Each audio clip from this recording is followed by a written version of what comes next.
Salam sejahtera buat kita semua. Semangat pagi. Apa kabar teman-teman? Saya harap teman-teman dalam keadaan baik dan tetap semangat. Perkenalkan, nama saya Eri Mangiuli Escape Nurse, berprofesi sebagai perawat, adalah peserta Lacar CPNS Kemenkes 2022, golongan 3 angkatan 5 kelas C, berasal dari instansi Rumah Sakit Umum Pusat Dr. Hasan Sadikin Bandung.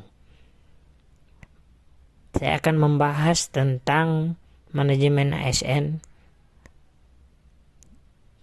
pembelajaran pada hari pertama ini.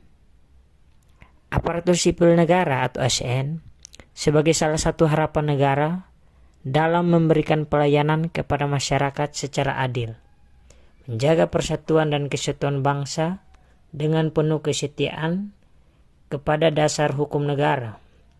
Namun seiringnya waktu bergulir, tujuan tersebut semakin sulit digapai karena begitu banyak tantangan. Tantangan yang masih melekat dalam memberikan pelayanan ke masyarakat adalah lemahnya sistem birokrasi. Tantangan tersebut berdampak pada rendahnya kinerja pelayanan birokrasi, masih tingginya praktik KKN, adanya politisasi birokrasi, dan lainnya. Dengan begitu, perlu adanya reformasi birokrasi, salah satunya dengan cara memperbaiki sistem manajemen ASN agar tercapainya tujuan untuk memberikan pelayanan sektor publik yang berkualitas, profesional, dan berkarakter dengan birokrasi berkelas dunia. Untuk itu, sebelum mempraktekannya, ASN sudah semestinya memahami manajemen ASN secara konseptual terlebih dahulu. Penjelasannya sebagai berikut. Definisi manajemen ASN. Manajemen ASN adalah pengelolaan ASN untuk menghasilkan pegawai yang profesional, memiliki dasar etika profesi, bebas dari intervensi politik, dan bersih dari praktik KKN.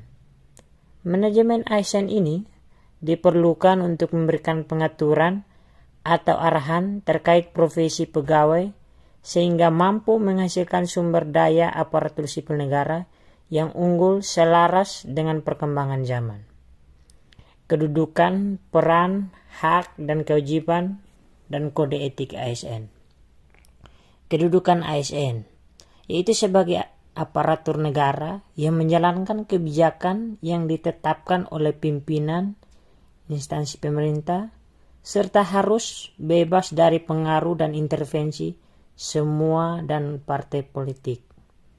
Peran ASN yaitu menjalankan fungsi maupun tugasnya sebagai pelaksana kebijakan publik, pelayan publik, serta perekat dan pemersatu bangsa.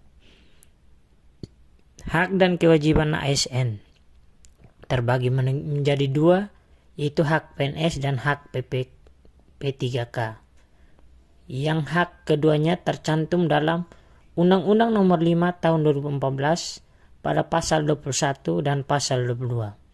Untuk kewajiban ASN yaitu setia dan taat kepada Pancasila, UUD 1945, NKRI, dan pemerintah, menjaga persatuan dan kesatuan bangsa, melaksanakan kebijakan yang dirumuskan pejabat pemerintah, menaati ketentuan perundang-undangan, melaksanakan tugas kedinasan, menunjukkan integritas dan keteladanan, sikap, perilaku, dan tindakan, menyimpan rahasia jabatan, dan bersedia ditempatkan di seluruh wilayah NKRI.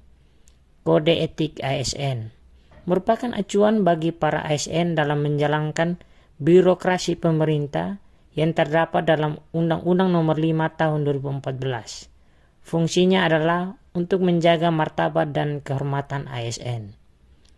3. Konsep sistem merit dalam pengelolaan ASN.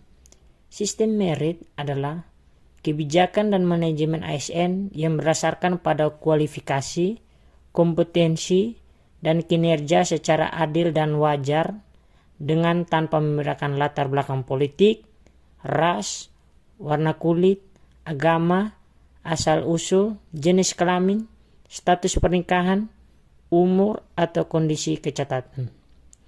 Penerapan sistem merit ini akan mendukung pencapaian tujuan maupun sasaran organisasi dan memberikan ruang bagi transparansi, akuntabilitas, objektivitas, dan juga keadilan.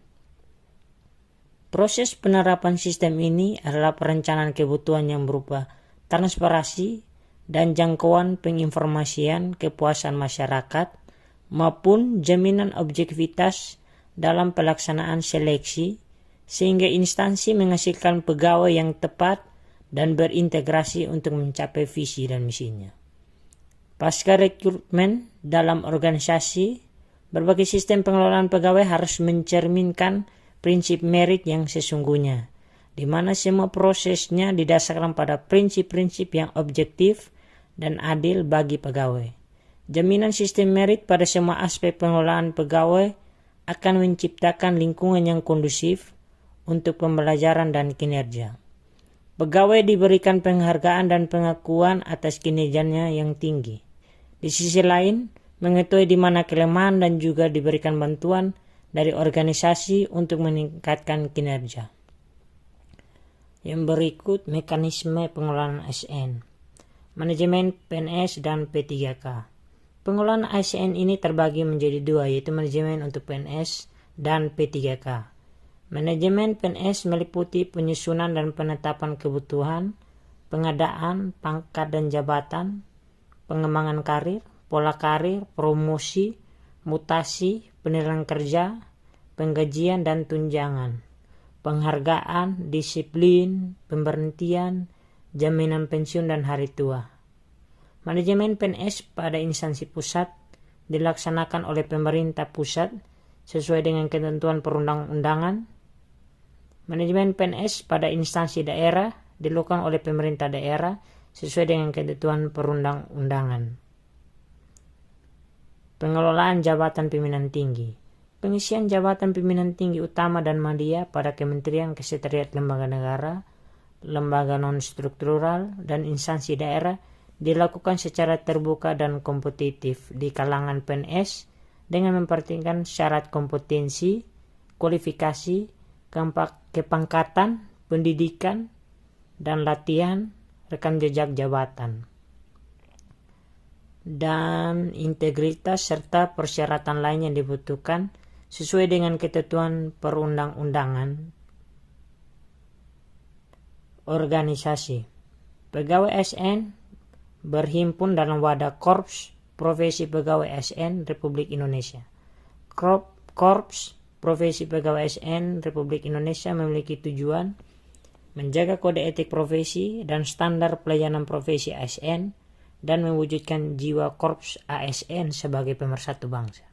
Sistem informasi ASN untuk menjamin efisiensi, efektivitas, dan akurasi pengambilan keputusan dalam manajemen ASN diperlukan